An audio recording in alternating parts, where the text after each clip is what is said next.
Welcome back, guys. Another episode of Don't Step on the Chalk. 2 in the morning, June 25th. What a freaking trade. And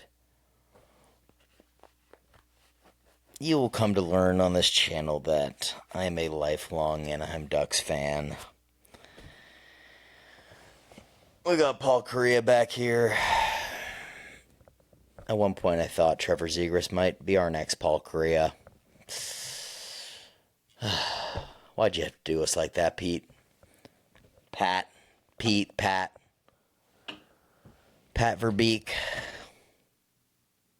Why'd you have to do us like that? You know a shit deal when you see one, and this one was just a fucking gut punch. A salty bag of Lay's potato chips for Trevor Zegras.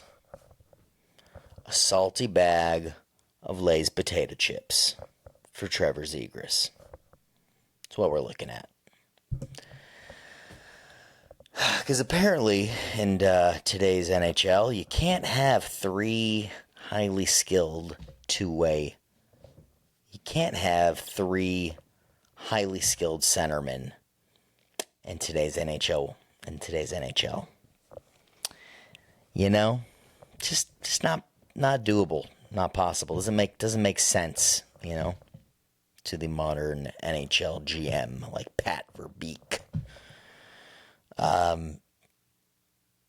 This one really sucks. It's not every day that you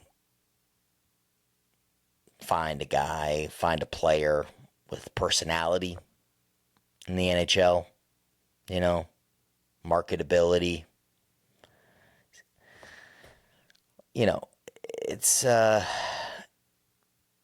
apparently just a thing that you can't, you know, you can't be interesting, you can't be fun, you can't be funny and be an NHL player.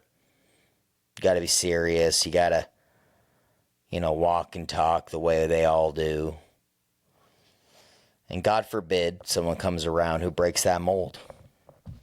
And apparently, Ruffles' feathers were ruffled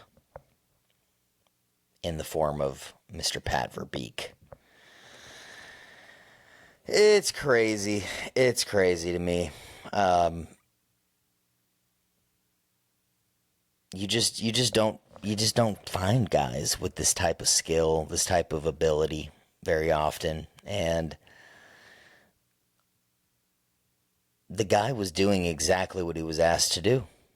You know, Cronin came in, the tactician, the militant leader that he was, asked Zegras to focus on the defensive end. That's exactly what he did. Had a couple of unfortunate injuries.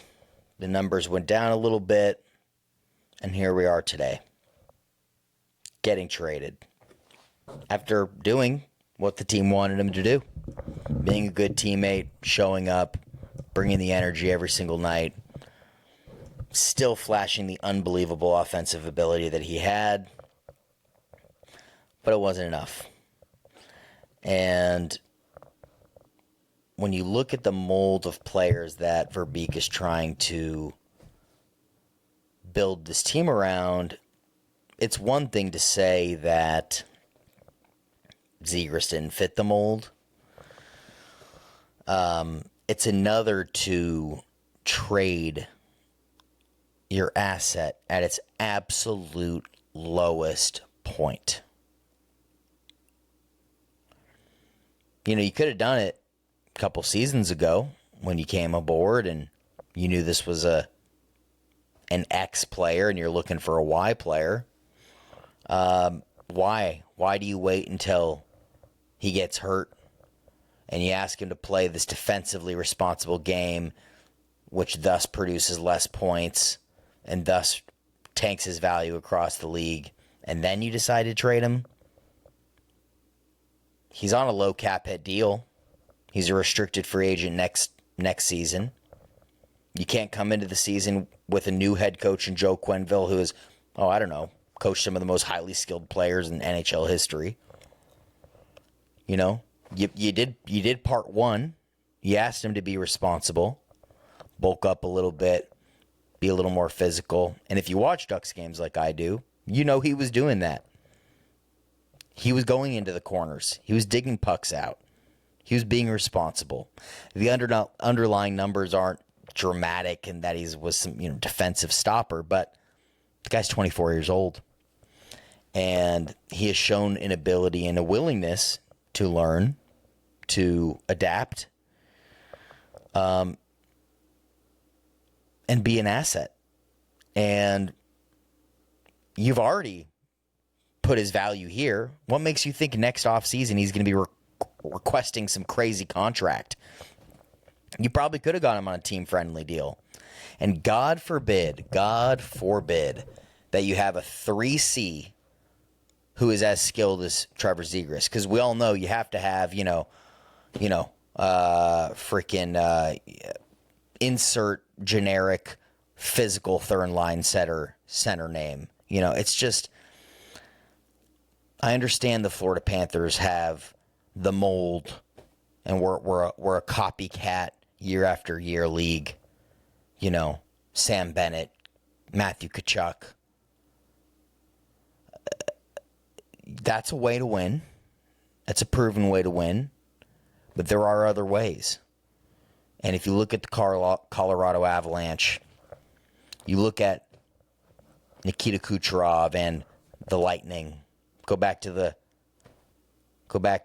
Jonathan Taves, the Pittsburgh Penguins, those teams. They had some physicality, but they weren't bruising teams. They weren't this Florida Panthers team. There are other ways to win. And you want to build out a roster that gives you different looks, you got 4 lines to do it. You got a Mason McTavish who's physical as hell. Who shows the ability to get in the trenches. You got Leo Carlson with that big long stick who can steal the puck from anybody, poke check here and there. Is only coming more into his body and is going to be an absolute force out there. Why can't you have a Trevor Zegras on the third line on a team-friendly deal, producing 70 points a season and continuing to evolve and come into his prime? 24 years old. Who's to say at 27, 28, he's not producing 80 points a season and is defensively responsible? You let him go for a bag of potato chips, and not even the good kind. You couldn't even have gotten some sour cream and onion. You couldn't even have got some salt and vinegar. You had to go get Ryan Poleg. Sorry, Ryan, I know I'm mispronouncing your name there, but man, guy's a good player, by the way. 31 points last season. Very defensively responsible. Again, not the point. You decided to trade this dude at his lowest value.